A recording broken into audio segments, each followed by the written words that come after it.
నువ్వు ఎన్నైనా చెప్పు, నీ తమ్ముడు కళ్యాణ్ను మాత్రం అదుపులో పెట్టుకో. మీ వాడు మా జగ్లకు నిద్ర లేకుండా చేస్తున్నాడు.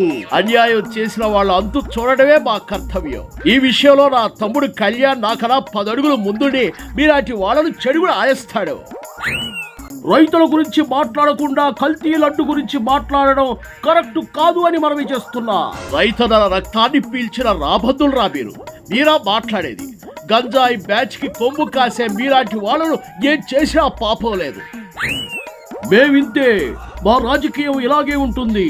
మేము అధికారంలోకి రాగానే ఒక్కొక్కడిని రప్పాడిస్తాం. మీ సైకో బ్యాచ్ ఒక్కొక్కరిని తాట తీసి చెప్పులు కుట్టించుకుంటాం మా అన్నదమ్ములు అందరం. ఇదిగో నీ డైలాగులకి, నీ తమ్ముడు పవన్ డైలాగులకి మా వాళ్ళు నవ్వుకుంటున్నారు.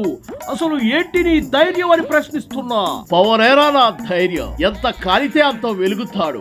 తను అనుకున్నది సాధించే వరకు రగులుతూనే ఉంటాడు. పోరాడే వయసు నుంచి పోరాటం పవన్ లైఫ్ స్టైల్ రా. ఆ నవ్వే వాళ్ళకి చెప్పు, వాళ్ళు ఏడ్చే రోజు వస్తుందని. చల్ చల్ మసాజుల సుక్కు బాబు చలే కడిచే సైకో నాయ్.